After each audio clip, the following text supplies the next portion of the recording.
శ్రీమద్భాగవతం శ్రీమద్భాగవత గ్రంథానికి నమస్కారం. నిగమకల్పతరోర్గళితం ఫలం సుఖముఖాదమృతద్రవ సంయుతం పిబత భాగవతం రసమాలయం ముహురహో రసికా భువి భావుకాః. శ్రీసుఖ యోగీంద్రుల వారికి నమస్కారం. యం ప్రవ్రజంతమనుపేతమపేతకృత్యం ద్వైపాయనో విరహకాతర ఆజుహావ పుత్రేతి తన్మయతయా తరవోభినేదుః తం సర్వభూతహృదయం మునిమానతోస్మి.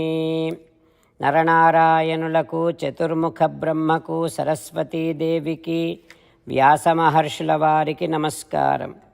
నారాయణం నమస్కృత్య నరం చైవ నరోత్తమం దేవీం సరస్వతీం వ్యాసం తతో జయం ఉదీరయేత్. శ్రీమద్భాగవతము 4వ స్కంధములో సూతమహాముని శౌనకాది మహర్షులందరికీ ప్రవచనం చేస్తూ ఈ రకంగా చెబుతూ ఉన్నాడు. ఓ మహర్షులారా, శ్రీసుఖ యోగీంద్రుల వారు పరీక్షిన్నరేంద్రుడికి ఉపదేశం చేస్తూ ఇలా చెబుతూ ఉన్నాడు. హో పరీక్షిన్నరేంద్ర, మైత్రేయుడు విదురునికి శ్రీమద్భాగవతాన్ని ఉపదేశం చేస్తూ ఇలా చెబుతూ ఉన్నాడు. హో విదురా, గోరూపములో ఉన్నటువంటి పృథివి నుండి, భూమి నుండి సర్పములు, పడగలు లేనటువంటి పాములు, నాగులు, తేళ్ళు ఇత్యాది విషజంతువులు అన్నీ తక్షకుడు అనేటటువంటి నాగరాజును దూడగా చేసి, పాములు ఉండేటటువంటి బిలమును పాత్రగా చేసుకొని, దుదుహు బిలపాత్రే విషంపయః విషమును పితుక్కున్నాయి ఆ విషజంతువులన్నీ. ఇక వృక్షాలు అన్నీ వటవృక్షాన్ని దూడగా చేసుకొని రకరకాల రసాలను పితుక్కున్నాయి. గోవుల్లాంటి పశువులేమో శివుడి వాహనమైనటువంటి వృషభాన్ని దూడగా చేసుకొని, అరణ్యమునే పాత్రగా చేసుకొని లేతగడ్డిని పిండుకున్నాయి గోరూపములో ఉన్నటువంటి భూమి నుండి. ఇక పెద్ద పులుల్లాంటి జంతువులన్నీ సింహాన్ని దూడగా చేసుకొని మాంసాన్ని పిండుకున్నాయి. పక్షులేమో గరుత్మంతుడిని దూడగా చేసుకొని కీటకాదులను పితుక్కున్నాయి. పర్వతాలన్నీ హిమాలయాన్ని దూడగా చేసుకొని పర్వతచర్యలను పాత్రగా చేసుకొని నానావిధ ధాతువులను పితుక్కున్నాయి భూమి నుండి. ఆ రకంగా భూదేవి, ధరణి సర్వే స్వముఖ్య వత్సేన స్వే స్వే పాత్రే పృథక్పయః అందరికీ వారి వారి ఆహారాన్ని అందించింది భూదేవి. ఆ రకంగా భూమి అందరికీ పుష్కలంగా ఆహారాన్ని ఇచ్చినందువల్ల దుహితృత్వే చకారే మాం ప్రేమ్నా దుహితృవత్సలః. పృథుమహారాజు భూమిని తన స్వంత కూతురిలాగా ప్రేమించాడు. భూమి అందరికీ ఉపయోగపడుతుంది కనుక భూమిని స్వంత కూతురులాగా పృథుమహారాజు ప్రేమించాడు కనుక భూమికి పృథ్వీ అనే పేరు వచ్చింది. హో విదురా, ఇక ఆ తర్వాత పృథు చక్రవర్తి తన యొక్క ధనుర్బలముతో భూమినంతటినీ సమతలం చేశాడు. నివాస స్థానాలను, గ్రామాలను, పురములను, నగరాలను ఏర్పాటు చేశాడు.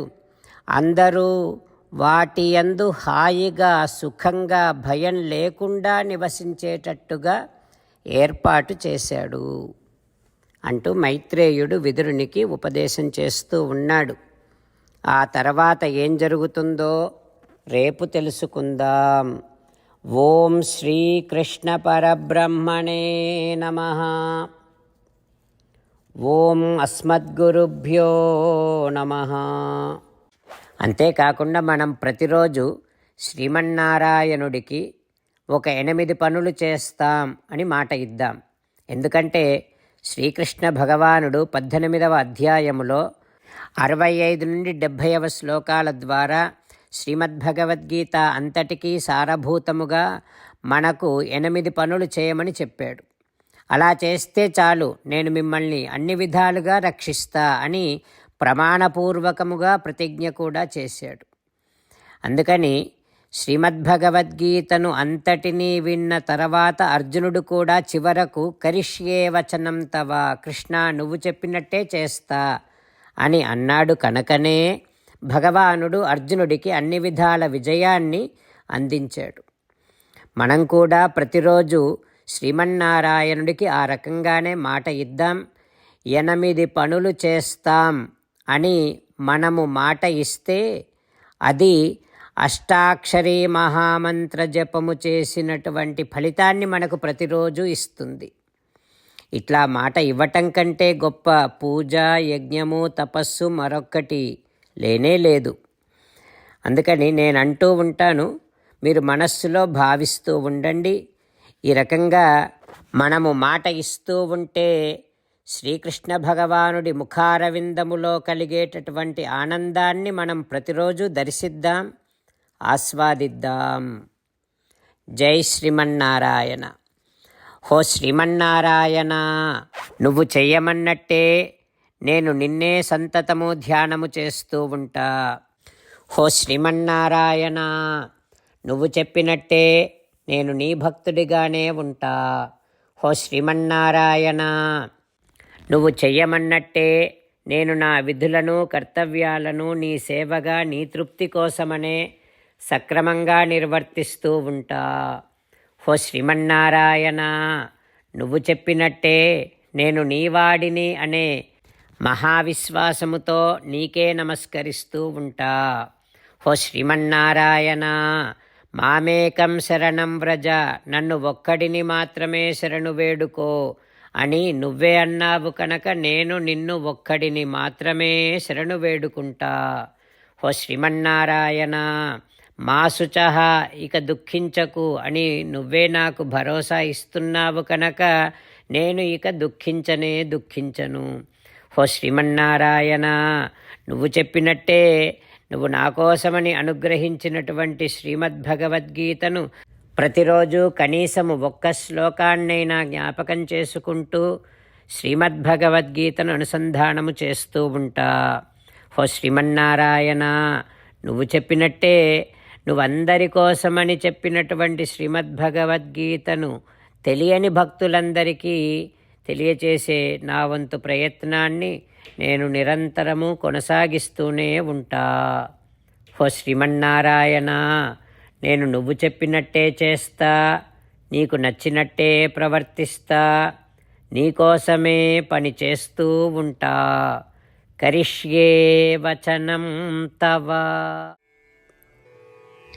జై శ్రీమన్నారాయణ. భక్తులకు ప్రత్యేకమైనటువంటి విజ్ఞాపన. మీకు అన్ని విషయాలలో వెంటనే మంచి ఫలితాలు రావాలి అనంటే ప్రతిరోజు 1 నిమిషం వెచ్చించి నారాయణాస్త్రాన్ని చదవండి. ఇక మీకు తిరిగే ఉండదు. నారాయణాస్త్రాన్ని పొందడానికి మీరేం చేయాలంటే నారాయణాస్త్రం అనే వెబ్సైట్కి వెళ్ళి మీ పేరు, మీ ఈమెయిల్ ఇస్తే మీ ఈమెయిల్కి నారాయణాస్త్రం PDF వస్తుంది. అందులో ఒక రామాయణ శ్లోకం, ఒక గీతా శ్లోకం, ఒక విష్ణునామం ఉంటాయి. ఆ 3ంటిని కలిపి నారాయణాస్త్రం అంటాం. ప్రతి ఒక్కరికి వేరువేరు శ్లోకాలను ఇస్తున్నాం. ఆ రకంగా ఎవరి శ్లోకాన్ని వారు ప్రతిరోజు తప్పనిసరిగా చదవటం వలన ప్రతిరోజు ప్రతి 24,000 భక్తులతో ఒకసారి సంపూర్ణ రామాయణ పారాయణ, 33 సార్లు శ్రీమద్భగవద్గీత పారాయణ, 24 సార్లు శ్రీ విష్ణు సహస్రనామ స్తోత్ర పారాయణ జరుగుతుంది. ప్రతి ఒక్కరికి అంతటి విశేష ఫలితము ప్రతిరోజు లభిస్తుంది. అందుకని మీరు, మీ కుటుంబ సభ్యులు అందరూ ఒక్కొక్కరు ఒక్కొక్క నారాయణాస్త్రాన్ని వెంటనే పొందండి. జై శ్రీమన్నారాయణ.